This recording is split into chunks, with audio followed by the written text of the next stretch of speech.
Hi guys, this is Meenakshi Kapoor और आज मैं आपके सामने हाजिर हुई हूँ इस आशा में कि आप सभी सुखी होंगे और संपन्न होंगे। और आज मैं यहाँ पर आई हूँ, मिस्टर केपी जी हैं हमारे साथ में, इनका बायोग्राफी इंटरव्यू लेने के लिए। तो चलिए हम आज स्टार्ट करते हैं अपना इंटरव्यू और थोड़ा हम मिस्टर केपी के बारे में जान लेते हैं। ये पेशे से जो है एक्टर हैं, मॉडल हैं और शेफ़ हैं और अपनी लाइफ को लेकर, अपने करियर को लेकर ये बहुत ज़्यादा पैशनेट हैं। तो चलिए आज हम इनके ज़ुबानी इनकी लाइफ को समझने की कोशिश करते हैं। तो मिस्टर केपी जी, आप अपने बारे में हमें बताइए कि आपकी लाइफ में आपका जन्म कहाँ हुआ था और आपका बचपन किस तरीके से बीता था। मेरा जो बर्थ प्लेस है वो दिल्ली है। हाँ जी। न्यू दिल्ली, नॉर्थ दिल्ली, शालीमार बाग में मेरा जन्म हुआ था और वहीं पे मैं पला बड़ा हूँ, शालीमार बाग के अंदर। जी। तो आपकी एजुकेशन है वो आपकी कहाँ पर हुई थी आपकी एजुकेशन मेरी बेसिकली दिल्ली के अंदर ही हुई है और काफ़ी अप्स एंड डाउन आए थे एजुकेशन से रिलेटेड, क्योंकि काफ़ी छोटा था मैं। मेरे फादर काफ़ी यंग एज में बीमार हो गए थे, उन्हें स्पाइनल कॉर्ड में प्रॉब्लम आ गई थी। ओके।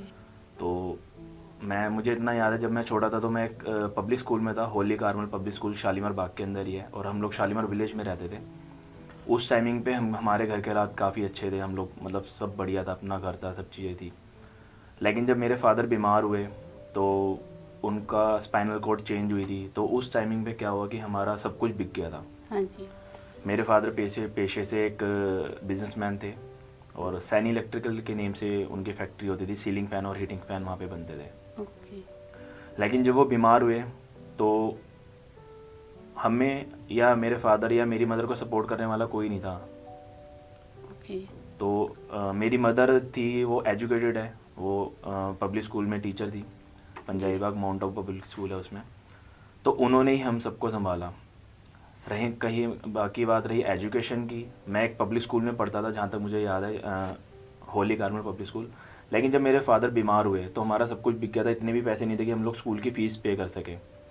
ओके। तो उस स्कूल से हटवा के मेरे पेरेंट्स ने हम 4 भाई बहन हैं, 2 सिस्टर हैं, 2 ब्रदर हैं। सिस्टर मेरी दोनों बड़ी हैं, एक मेरा छोटा ब्रदर है। तो हमें टेंट वाला स्कूल कहते हैं, सरकारी स्कूल, उस टाइम टेंट वाला स्कूल हुआ करता था। जी। तो टेंट वाले स्कूल में एडमिशन करा दिया था। तो उसके बाद फिर सरकारी स्कूल में मेरी स्टडी हुई है, शालीमार बाग के अंदर, डबल बी ब्लॉक में एक स्कूल है वहाँ पे। तो 12th मैंने वहीं से कंप्लीट की थी।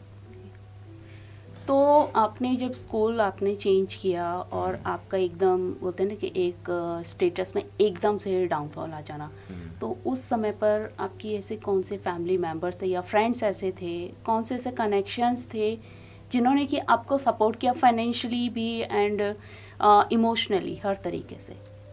उस टाइमिंग पे मेरी एज काफ़ी कम थी, तो फ्रेंड्स वगैरह की तो मैं कह नहीं सकता भी जिन्होंने हमें इतना सपोर्ट किया। लेकिन जहाँ तक मैं नॉलेज रखता हूँ उन सब चीज़ों की, देखी भी हैं चीज़ें। जी। तो एक तो मेरी मदर एजुकेटेड थी। कई बार क्या होता है कि बहुत से लोग कहते हैं कि भाई सर पे बाप का हाथ नहीं है तो बच्चे बिगड़ जाते हैं। हाँ जी। और मेरे फादर काफ़ी यंग एज में बीमार हो गए थे।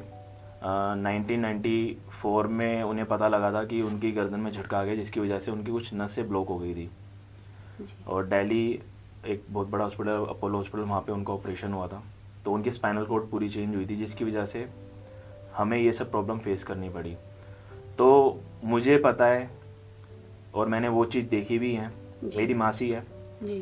तो सबसे पहले मैं उनका थैंकफुल करना चाहूँगा। जी। उनका नाम मंजू सैनी है, तो मैं मंजू मासी उन्हें बोलता हूँ। हाँ जी। सबसे ज़्यादा हेल्प उन्होंने हमारी की, क्योंकि जब मेरे फादर का ऑपरेशन हो तो हमारा सब कुछ बिक गया था। हम लोग सिर्फ एक किराए के कमरे में आ गए थे। जी। फैक्ट्री सेल आउट हो गई थी, हमारा अपना घर था, ठीक है, वो पूरा सेल आउट हो गया था, सिर्फ एक कमरे में आ गए थे। तो अर्निंग सोर्स कोई भी नहीं था हमारा। सिस्टर थी, वो ज़्यादा बड़ी नहीं थी, अगर वो बड़ी होती या मैं बड़ा होता तो हम लोग फैक्ट्री संभाल सकते थे। लेकिन मेरी मदर को पापा को भी देखना था, हाँ जी। हॉस्पिटल जाना, सब चीज़ें करनी। जी। तो जो मेरी मासी हैं वो पंजाब में, अभी तो वो कैलिफोर्निया में है उनकी हाँ पूरी जी। फैमिली, अब उस टाइम पे वो पंजाब होशियारपुर में रहती थी। तो उन्होंने एवरी ईयर आना घर पे, जिस हम लोग रेंट पे जिस रूम में हम लोग रहते थे, एवरी ईयर वो आते थे। तो हमारे घर के अंदर दाल, गेहूँ, चावल, 1 साल का पूरा राशन वो मेरी मासी मेरी मम्मी की हेल्प करती थी। कहती दीदी टेंशन ना लो आप, जी। हम बैठे हैं, हाँ बिल्कुल जी। फिक्र नहीं करनी। हाँ जी। तो मैं अपनी मासी का सबसे पहले थैंकफुल करना चाहूँगा कि उन्होंने ऐसे टाइम पे एक ऐसी हेल्प करी जिस टाइम पे लोग पीछे हट जाते हैं। बिल्कुल सही बात है कि ऐसे लोगों को थैंक्स बोलना ही चाहिए, बिकॉज जिस समय पे डाउनफॉल आता है हमारी लाइफ के अंदर, तब अपने ही होते हैं जो सबसे पहले भाग जाते हैं। बिल्कुल। तो आपकी मौसी ने जो किया, आपके रिलेटिव्स ने जो किया, बहुत अच्छा काम किया। तो आपने फिर छोटी एज से ही जो अपने करियर की स्टार्ट किया था, तो वो इसी वजह से आपने किया कि या आपका कोई पैशन था या आपका शौक था? एक्चुअली क्या है कि मैं बचपन से ही है ना, एक तो मैं छोटा था, बड़ा क्यूट था बहुत ज़्यादा, जी। ठीक है। तो बचपन से ही ना मेरे को मतलब टिप टॉप रहने का बहुत शौक था। हाँ मेरे जी। फादर साहब थे, वो भी एकदम टिप टॉप, जिस कलर का उनका सूट होता था उसी कलर के उनके शूज़ होते थे। जी। तो कहते हैं ना भाई, जो चीज़ें फादर मदर में होती हैं वो चिंग्स हमारे अंदर भी आ जाते हैं। तो मेरा राइट। बचपन से ही शौक रहा है कि टिप टॉप रहना, यंकी बन के रहना। तो मैं चाहता था कि भाई, छोटा था मतलब उस टाइम में कुछ सोचा नहीं था कि लाइफ में करना क्या है। अच्छा। जिसने जो बोल दिया वो करना है, चलो ठीक है, इतनी नॉलेज नहीं थी। फैमिली में इतने ज़्यादा अप्स एंड डाउन थे, तो उन सब चीज़ों को सोचने का कभी मौका ही नहीं मिला कि लाइफ में करना क्या है। हाँ, सिंपल था, 10वीं करनी है, 11th करनी है, 12th करनी है, उसके बाद देखेंगे क्या करना है। तो जब 12th करी तो नहीं, आई थिंक जब मैं 11th में था तब मेरे जीजू हैं, मेरे से बड़ी सिस्टर है, मतलब छोटी सिस्टर मैं उन्हें कहता हूँ, गीति का नाम है। ओके। उन्होंने बोला भी कोई कंप्यूटर से रिलेटेड कोई कोर्स किया जाए, हम्म। ठीक है। फैमिली में ने भी सजेस्ट किया भी कंप्यूटर से रिलेटेड कोर्स वगैरह कर लो, आईटी में घुस जाना या हार्डवेयर में घुस जाना। मेरा मन नहीं था करने का, अच्छा। लेकिन फिर भी मैंने वो कोर्स किया, कंप्यूटर एप्लीकेशन का एक डिप्लोमा किया 1 ईयर का। ओके। तो घर पे सब बोलते थे भाई घुस जाओ इसमें, कंप्यूटर लाइन में काम करो, लेकिन मेरा मन नहीं था उस लाइन में। जब मैंने 12th करी तो मुझे शौक था कि भाई मैं मॉडलिंग करूं, एक्टिंग करूं, ओके। इस तरीके का शौक था। लेकिन फाइनेंशियल कंडीशन इतनी ज़्यादा ख़राब थी जी। कि मैं जो मेरे ड्रीम्स हैं ना, मैं चाह के भी पूरे नहीं कर सकता था, हाँ जी। बिल्कुल भी। सिर्फ एक प्रॉपर्टी हमारे पास बची थी, बड़ी मुश्किल से वो मेरे फादर की जो डेथ हुई थी वो 2005 जनवरी में हुई थी। ओके। और लेकिन उन्होंने जाने से पहले उस एक प्रॉपर्टी बची थी, उस प्रॉपर्टी को रेडी किया, 3 फ्लोर उसमें बनाए, एक अर्निंग सोर्स उन्होंने हमारा स्टार्ट कर दिया था जाने से पहले। ओके। लेकिन जब जिस टाइमिंग में मेरे फादर थे 2005 में डेथ हुई थी, हम लोग 3 से 4 साल 3rd फ्लोर पे रहे थे, और 1 साल तो ऊपर लेंटर था ही नहीं। ओके। बारिश आती थी तो पानी सीधा अंदर, धूप आती थी दिन में धूप अंदर होती थी। नीचे ग्राउंड 1st और 2nd फ्लोर बने हुए थे, उसमें किराएदार वगैरह रहते थे, थोड़ा बहुत रेंट आ जाता, 1000 2000 3000 इस तरीके से, मतलब महीने का 5000 या 6000 रुपये रेंट आता था टोटल। तो हम लोगों ने ऐसा वक्त भी देखा है, मेरी मदर ने, मेरे पापा ने, बहुत ज़्यादा बीमार थे उस टाइमिंग पे, मतलब चलने फिरने तो लग गए थे लेकिन वो कुछ काम नहीं कर सकते थे, वॉकर पकड़ के चलते थे। हाँ जी। तो बारिशों में ऊपर लेंटर नहीं था, बारिश आ जाती थी घर में, तो हमने चिक लगा रखी थी, बम्बू की एक चिक बनती है बांस की, ब्लू कलर की, अच्छा।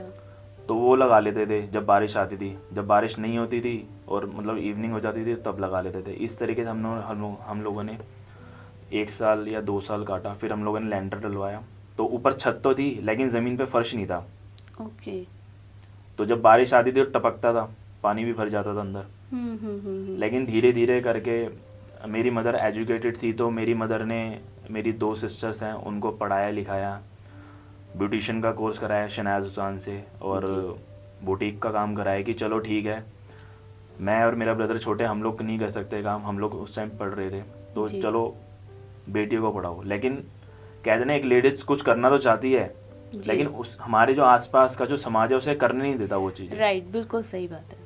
वो तो मेरी मदर एजुकेटेड है, एक एजुकेटेड फैमिली से बिलोंग करती है, एक सिख फैमिली से बिलोंग करती है, पंजाबी फैमिली से बिलोंग करती है, तो उनका ऐसा बिहेवियर नहीं था कि हाँ भाई लड़कियां नहीं पढ़ाना, क्योंकि मेरी मदर खुद हॉस्टल में पढ़ी है। तो उन्होंने मेरी सिस्टर्स को पढ़ाया। जो मेरे से बड़ी सिस्टर है गीतिका, वो हमारे घर के अंदर आज हाँ भी जी। कहते हैं ना, एक बेटा है वो। बिल्कुल। उस टाइमिंग पे उसने मतलब जो काम नहीं हो सकता ना, उस लड़की में इतने गट्स हैं, वो सारे काम कर सकती है। बेटियां बेटों से कम वैसे भी नहीं हाँ, होती हैं। बिजली के राइट। बिल भरना, हाँ जी। ठीक है, कहीं पे भी जाना, कोई भी काम करना है, मम्मी मैं करूँगी, टेंशन ना लो। तो वो आज भी हमारे घर का बेटा है, ओके। हम लोग सब उसकी सुनते हैं। जी। तो इस तरीके से वो टाइम बीता हमारा। लेकिन धीरे धीरे करके जी। मैंने भी स्टडी कंप्लीट करी, और मैंने जहाँ तक करियर की बात है, मेरा एक्टिंग मॉडलिंग में शौक था। तो मेरे मामा जी अभी वो ऑस्ट्रेलिया में रहते हैं, उन्होंने भी मेरी मदर को और मेरी फैमिली को, चाहे वो एजुकेशन से रिलेटेड हो जी। या किसी कोई काम करना है उससे रिलेटेड कोई डिस्कशन करना है, हाँ जी। उन्होंने हर चीज़ में हमारी हेल्प करी है, चाहे वो पैसा हो या कोई भी चीज़। तो कोई भी चीज़ हम लोगों को स्टार्ट करनी थी, कुछ भी पूछना था, तो हम लोग सीधा मामा जी के पास जाते थे, क्योंकि मेरे मामा जी उस टाइमिंग पे शालीमार बाग में ही रहते थे। अच्छा। मेरे मामा, मेरी नानी, नानू का अपना बिजनेस था तो वो एमपी रहते थे, अप डाउन करते रहते थे। अच्छा। तो मामा ने भी काफ़ी सपोर्ट किया। तो मैं चाहता था कि मैं आने वाले टाइम में एक मॉडल बनूं। मेरा एक फ्रेंड था, मैं आज काफ़ी टाइम बाद उसका एक जिक्र करने जा रहा हूँ। हाँ जी। अरुण नाम था उसका। जी। वो रैंप वॉक करता था, ओके। तो मॉडलिंग भी करता था, रैंप वॉक भी करता था। तो मेरी उससे बात हुई, यार मेरा भी शौक है करने का, हम्म। लेकिन पैसे नहीं थे, पैरों में जूते नहीं थे, कपड़े इतने अच्छे नहीं थे, कैसे करेंगे मॉडलिंग और एक्टिंग। Right right. अगर हमें एक फील्ड में जाना है तो हमारे पास वो सब चीज़ें होनी चाहिए, ताकि हम एक शो कर सके अपने हाँ आप को जी, बिल्कुल बिल्कुल। कि भाई हमें ये चीज़ करनी है।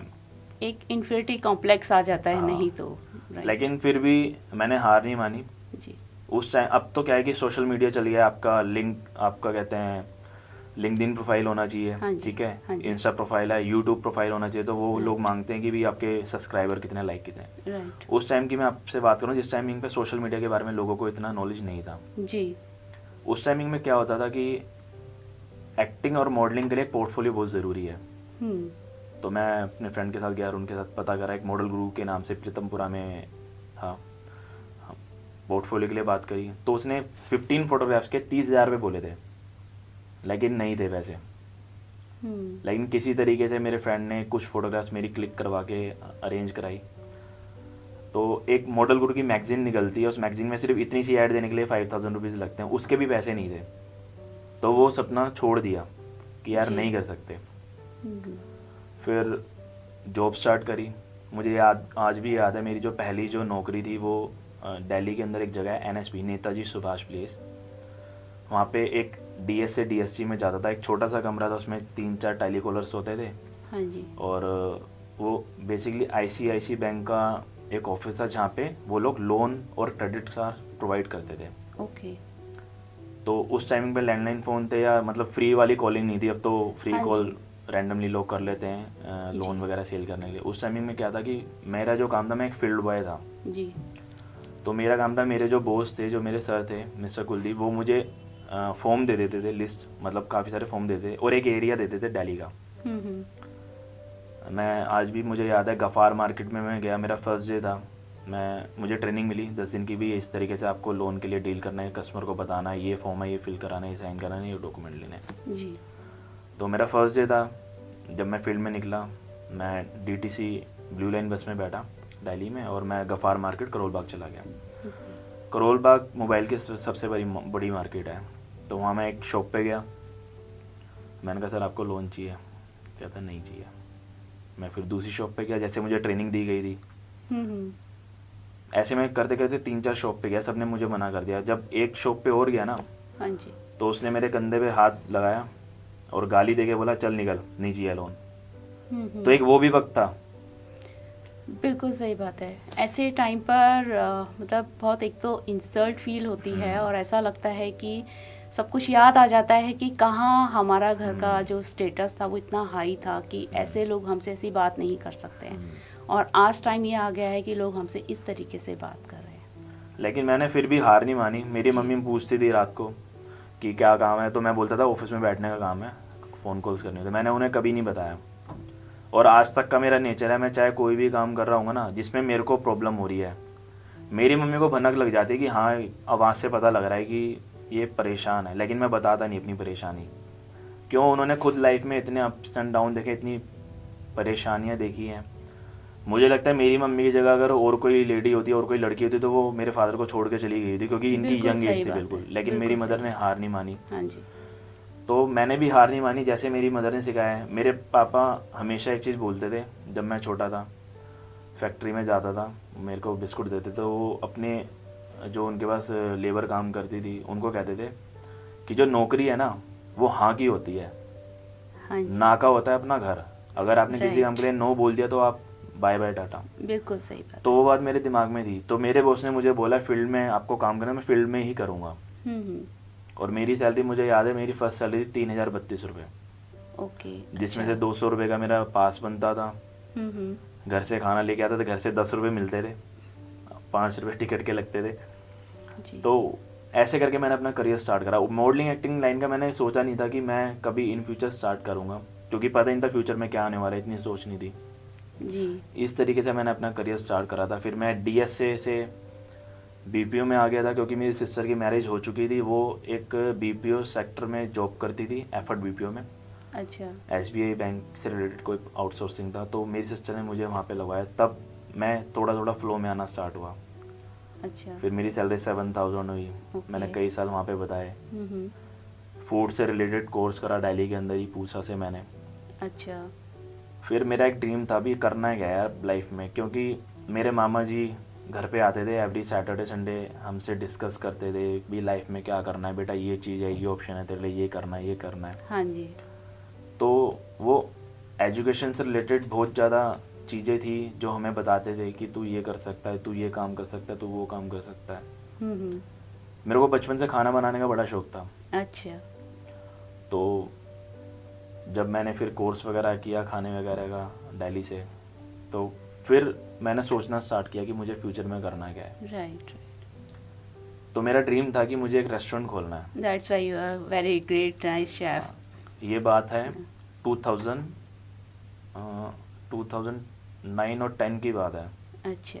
उससे पहले मैं सोच चुका था, मैं जॉब कर रहा था कि मुझे एक रेस्टोरेंट खोलना है, क्योंकि मेरा इंटरेस्ट उसी चीज़ में था। हाँ जी। तो कई बार क्या होता है, कुंडलियाँ दिखाती है मम्मी कि हाँ भाई लाइफ में क्या करना है, ऐसे हाथ वगैरह दिखाने। तो कुंडली में लिखा था भी तू बिजनेस भी करेगा, नौकरी भी करेगा, लेकिन समझ में नहीं आ रहा था कि मैं सक्सेस किस में होऊंगा। क्योंकि पैशन है ना हाँ। कि आपको एक्टिंग भी करनी है, मॉडलिंग भी करनी है। तो पैसे हमारे पास नहीं थे रेस्टोरेंट खोलने के लिए। एक जी। अगर नॉर्मली भी रेस्टोरेंट दिल्ली के अंदर खोलोगे 2.5 से 3 लाख रुपए कम से कम चाहिए। हाँ जी, बिल्कुल। हमारे पास था ही नहीं पैसा। हम्म। किराया वगैरह थोड़ा ठीक होता हो गया था, घर की कंडीशन थोड़ी बहुत ठीक हो गई थी, सब चीज़ें फ्लो में आने लग गई थी। अच्छा। छोटा वाला भाई था, वो तो पढ़ ही रहा था उस टाइम पे। तो ओके। खोलना कैसे रेस्टोरेंट नहीं पता था। जी। तो कहते हैं ना कि ऊपर वाला जब देता है तो छप्पर फाड़ के देता है। हाँ जी।